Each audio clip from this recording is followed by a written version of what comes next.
সাপ দেখা মাত্রই আমরা দৌড়ে পালাই, কিন্তু এখন আপনি যা দেখতে চলেছেন তা আপনাকে হতভম্ব করে দিবে। বিষাক্ত সাপের এমন ফার্ম যা কল্পনাকে হার মানায়।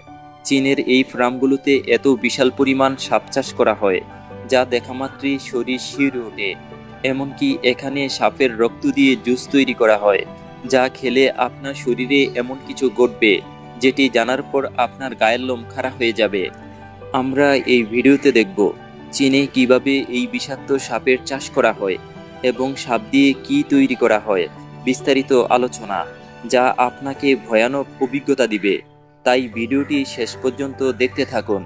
আপনি যদি এই চ্যানেলে নতুন হয়ে থাকেন তাহলে চ্যানেলটি সাবস্ক্রাইব করুন, আর ইতিমধ্যে সাবস্ক্রাইব করে থাকলে আপনাকে ধন্যবাদ। চীনে এমন কিছু গ্রাম রয়েছে যে গ্রামে প্রতিটি বাড়িতে সাপ চাষ করা হয়। এগুলো হলো সেই বিষাক্ত সাপ যেগুলো দেখে প্রতিটি মানুষ ভয়ে দৌড়ে পালিয়ে যায়, অথচ তারা এই সাপগুলো লালন পালন করে থাকে। আর যারা সাপ পালন করে তারা বিষাক্ত সাপই পালন করে থাকে, কারণ এগুলো উচ্চ মূল্যে বিক্রি করা হয়। আর এগুলো পালন করে তারা প্রতি বছর কোটি কোটি ডলার আয় করছে। তবে এই সাপ পালন এত সহজ নয়।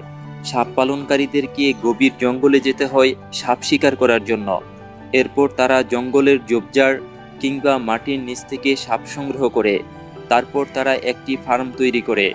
এই ফার্মে কবুতরের বাসার মতো অনেক ছোট ছোট খোপ থাকে। এই ছোট ছোট বাসার মধ্যে বিভিন্ন ধরনের সাপ রাখা হয়, আর যেগুলো বিষধর সাপ হয়ে থাকে এগুলোকে আলাদা রাখা হয়, আর যেগুলো বিষমুক্ত হয়ে থাকে সেগুলোকেও আলাদা রাখা হয়। আর প্রতিদিন সাপগুলোকে ব্যাঙ সহ বিভিন্ন ধরনের খাবার খেতে দেওয়া হয়।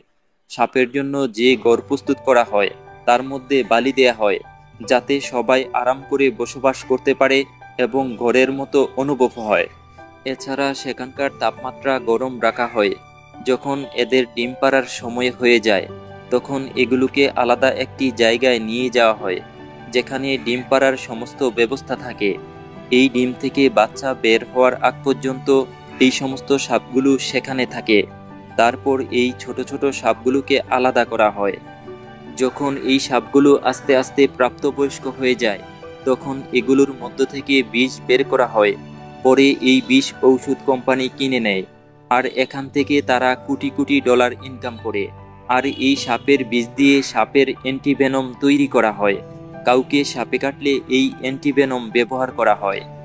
শরীরে রক্ত জমাট বেঁধে গেলে এই সাপের বিষের তৈরি ঔষধ ব্যবহার করা হয়। হার্ট অ্যাটাক ও স্ট্রোকের অন্যতম কারণ হলো রক্ত জমাট বাঁধা। শরীরে রক্ত জমাট বাঁধা দূর করতে এই অ্যান্টিভেনম ব্যবহার করা হয়। যে সমস্ত সাপগুলো বিষমুক্ত হয়ে থাকে সেগুলোকে আলাদাভাবে মার্কেটে বিক্রি করা হয়। এগুলোকে মেরে এর ভিতরের আবর্জনা পরিষ্কার করা হয়। তারপর এগুলোকে বাজারজাত করা হয়।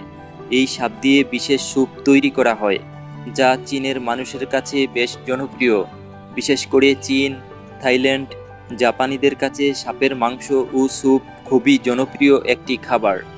আর যে সমস্ত সাপের চামড়া অনেক মোটা হয়ে থাকে, ভালো কোয়ালিটির হয়ে থাকে, সেগুলোকে ফ্যাক্টরিতে পাঠিয়ে দেওয়া হয়।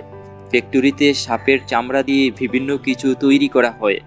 এর মধ্যে রয়েছে ব্যাগ, বেল্ট, ওয়ালেট, জুতা এবং জ্যাকেট ইত্যাদি তৈরি করা হয়।